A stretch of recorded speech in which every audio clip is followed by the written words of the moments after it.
शब्द से यदि परोक्ष ज्ञान होता है, लेकिन दशम वो खुद था और वो अपने आप को जानता था, लेकिन दशम रूप से नहीं जानता था। इसी तरह से प्रत्येक व्यक्ति अपने आप को तो जानता है, लेकिन ब्रह्म रूप से नहीं जानता। तो ब्रह्म रूप से गुरु जना देते हैं कि अरे तू जिसको खोज रहा है वो तू ही है।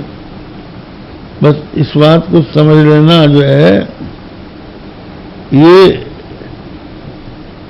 इतना सरल भी है और कठिन भी है। सरल तो इसलिए, कठिन इसलिए है कि विश्वास नहीं होता। इतना जल्दी ब्रह्म ज्ञान कैसे हो जाएगा, समझे नहीं। एक व्यक्ति किसी महात्मा के पास गया, उसने कहा महाराज हमको ज्ञान दीजिए। महात्मा ने कहा तत्त्वमसि। क्या का ज्ञान, तत्त्वमसि ऐसे हो जाता है? बोले बेटा ज्ञान नहीं हुआ? नहीं हुआ तो गुरु की सेवा करो। 12 साल तक गुरुओं की सेवा कराई, कंडा पथवाया। उसके बाद जब 12 साल बीत गए तो हमारा ज्ञान को दे दीजिएगा तत्त्वमसि। बात वही थी, समझ में आ गया। क्योंकि उसके पहले जो मन में कालिक थी, वो सेवा से पुण्य हुआ, उस पुण्य से मन की कालिक दूर हो गई, शुद्ध हो गया अंतःकरण। जब अंतःकरण शुद्ध हो गया तो वही बात जो है हृदय में बैठ गई। और इसलिए कोई भी व्यक्ति अगर कोई साधारण कहे, जैसे तुम्हारे गुरु कहते थे,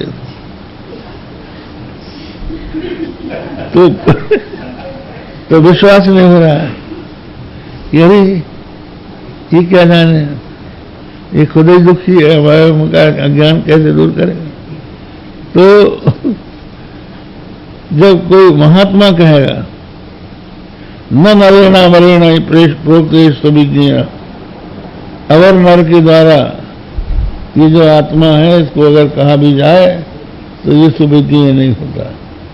प्रोक्त अन्य नहीं सुज्ञान आय पृष्ठ, हे पृष्ठ अन्य नहीं हो किंचित विलक्षण आचार्य प्रोक्त ये विद्या सुज्ञानाय भवति। किसी विलक्षण आचार्य के द्वारा ये विद्या जब कही जाती है तो वो सुज्ञान की हेतु हो जाती है। तो ये बात है। इस तरह से इसको समझने में कठिनाई भी है और सरलता भी है। सरलता जिसका अंतःकरण शुद्ध होता है, विश्वास होता है गुरु के वचनों में, श्रद्धालु होता है, श्रद्धावान लभते ज्ञानम तत्पर संयतेन्द्रिय ज्ञानम रज्वा पराम शांति अचिर विनाश गच्छति। जो श्रद्धावान है वो को ज्ञान प्राप्त होता है। श्रद्धावान कौन है? जो गुरु और वेदांत के वचनों पर श्रद्धा रखता है। तो गुरु के वचनों में श्रद्धा और शास्त्रों के वचनों में। शास्त्र जो है मुख्य रूप से उपनिषद, इनके वचनों में जिसकी श्रद्धा है कि ये जो कुछ कह रहे हैं वो सत्य है और वो तत्पर हो। तत्पर का मतलब ये है कि उसके लिए प्रयत्नशील हो, विचारशील हो। ये नहीं कि सुन लिया और हट गए।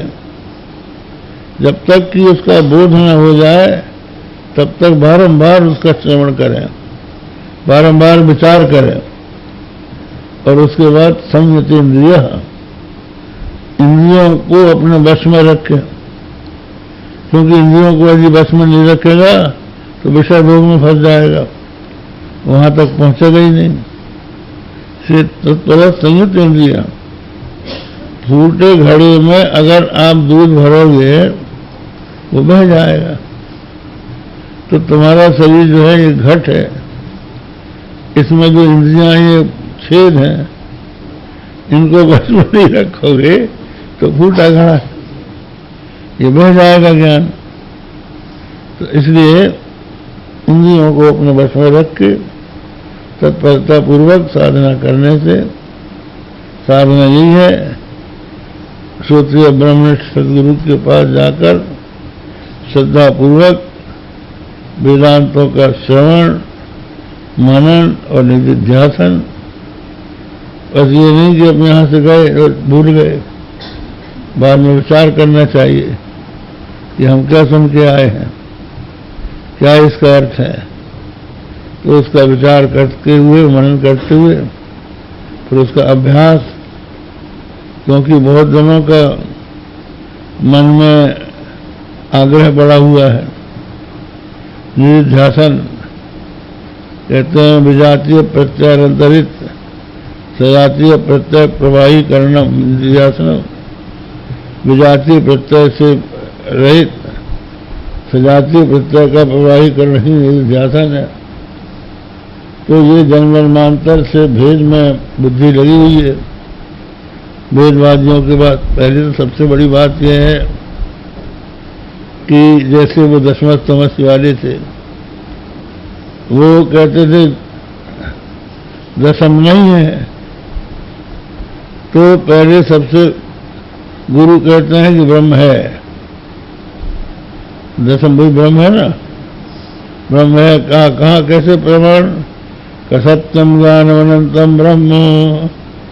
ये श्रुति कह रही है कि सत्य स्वरूप, ज्ञान स्वरूप और अनंत स्वरूप ब्रह्म है। तो हमारे उसका दर्शन कराओ। तब कहाँ दर्शन कराएंगे? तो अब सातवें आसमान में हम ले जाए किसी को, कहाँ से जाएंगे? वो तो दर्शन सब हमारी इंद्रियों के सामने जब आएगा तब तो दर्शन होगा। अब कोई वस्तु हमारी आंख के सामने आए तो हम कैसे देखेंगे? कान के पास नहीं आएगा तो हम सुनेंगे कैसे? तो इंद्रियों का साहचर्य, इंद्रियों का परस्पर संप्रयोग होना चाहिए, इंद्रिय विषय का संयोग होना चाहिए। और ब्रह्म इंद्रियों का विषय है नहीं, वो अनुभव का विषय है।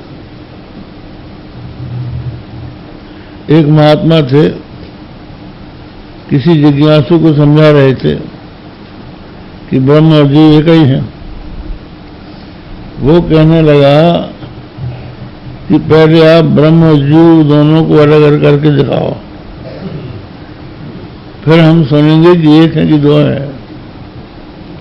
उन्होंने कहा भाई ऐसा नहीं होता है, वो आंख का विषय नहीं है।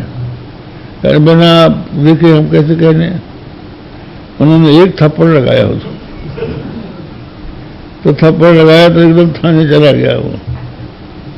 थाने में जाकर रिपोर्ट कर दिया कि महात्मा जी से हम ज्ञान सीखने गए थे, उन्होंने हमको थप्पड़ लगा दिया।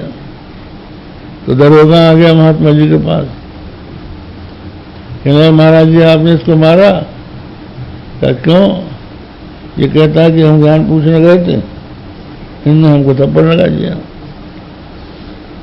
तो महात्मा जी ने कहा इससे पूछो कि इसका बिगड़ा क्या?